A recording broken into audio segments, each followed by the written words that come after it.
Have you ever been scorned by your children? Here are 6 powerful ways to regain respect. Did you know that nearly 80% of all parents report feeling disrespected by their children or grandchildren at some point? But the shocking truth is that most of them are unknowingly teaching their kids to disrespect them. If you're watching this video, chances are you felt that sting when your child rolls their eyes, talks back, says whatever, and completely ignores your authority. But here's what nobody tells you about respect between parents and children. It's not something you can demand or force. It's something you earn, even with your own kids. I'm about to share 6 powerful strategies that will completely transform how your children see and treat you. These aren't quick fixes or manipulation tactics. These are proven methods that address the root causes of disrespect and rebuild the foundation of your relationship. Stick around because the 6th strategy is so counterintuitive that it might shock you, but it's also the most powerful one on this list. Let me ask you something. Have you ever wondered why some parents seem to have naturally respectful children while others constantly battle defiance and attitude? The difference isn't luck, and it's not because some kids are just born better behaved. The difference lies in understanding a fundamental truth about respect that most parents miss entirely. Tell me how many children you have and how old they are.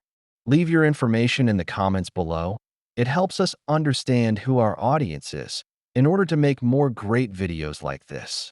The first powerful strategy is to stop commanding respect and start modeling it.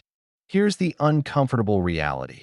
Children learn more from what they see than what they hear.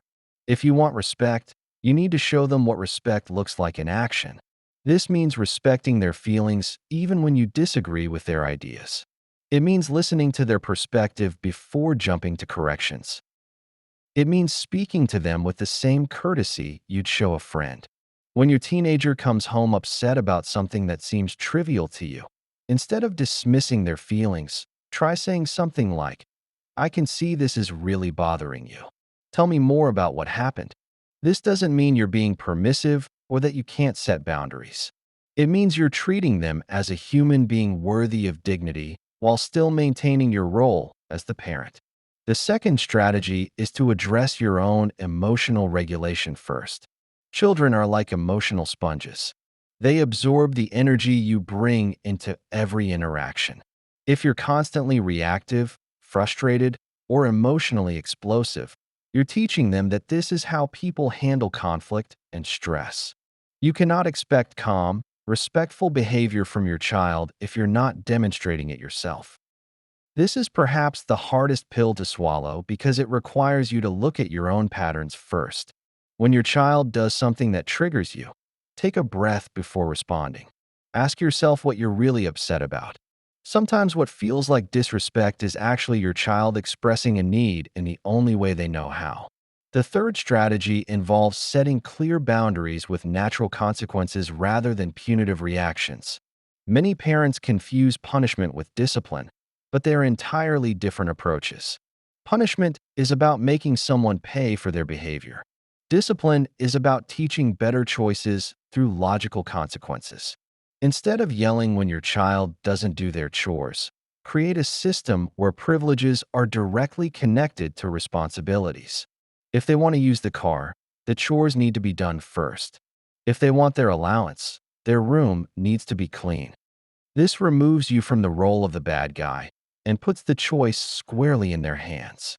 The fourth powerful strategy is one that most parents struggle with: admitting when you're wrong and apologizing. Your children need to see that respect includes accountability, even for adults. When you make a mistake, lose your temper, or handle something poorly, own it. Apologize sincerely and explain what you'll do differently next time. This doesn't diminish your authority. In fact, it strengthens it because it shows your children that real strength comes from integrity and self-awareness, not from never making mistakes. Children respect parents who are genuine and human more than those who pretend to be perfect. The fifth strategy focuses on investing in the relationship itself, not just the rules and expectations. Many parents fall into the trap of only interacting with their children when there's a problem to solve or a behavior to correct. Your child starts to see you as the rule enforcer rather than someone who genuinely enjoys their company. Make time for positive interactions that have nothing to do with chores, grades, or behavior. Ask about their interests, share stories from your own childhood, or simply spend time together without an agenda. Children respect parents they feel connected to far more than parents they only associate with criticism and correction. Now here's the sixth and most counterintuitive strategy that might completely change how you think about respect. Sometimes the most respectful thing you can do is step back and let your child experience the natural consequences of their choices, even when it's painful to watch. Many parents helicopter their way into disrespect by constantly rescuing their children from the results of their decisions. When you consistently bail them out, fix their problems, or shield them from discomfort, you're sending the message that they're not capable of handling life's challenges. This breeds resentment and dependence rather than respect. If your teenager doesn't study for a test and fails, resist the urge to contact the teacher or make excuses. Let them face their teacher and deal with the grade. If your young adult doesn't manage their money well and runs out before payday, don't automatically transfer money into their account. Sometimes love looks like letting people learn from their own choices. This doesn't mean you abandon them or refuse to help when they're truly in crisis. It means you differentiate between real emergencies and the natural learning experiences that build character and self-respect. Here's what's really happening when children don't respect their parents. It's rarely about the parent as a person and almost always about patterns in the relationship that have developed over time. Children lose respect when they feel unheard, when boundaries are inconsistent, when emotional safety is compromised, or when they're treated as projects to be managed rather than people to be loved. The beautiful thing about relationships is that they can be repaired and rebuilt at any stage. It doesn't matter if your child is 5 or 55. It's never too late to change the dynamic, but it requires you to be willing to look at your own contribution to the pattern. One crucial element that ties all these strategies together is consistency. Children need to know what to expect from you. If you're warm and understanding one day but critical and harsh the next, they never know which version of you they're going to encounter. This creates anxiety and defensive behavior that looks like disrespect but is really self-protection. Remember that rebuilding respect takes time, especially if the relationship has been strained for a while. Your child might be skeptical of changes at first. They might test you to see if you're really committed to doing things differently. Stay consistent with your new approach even when you don't see immediate results. The goal isn't to have children who blindly obey or who are afraid to express their thoughts and feelings.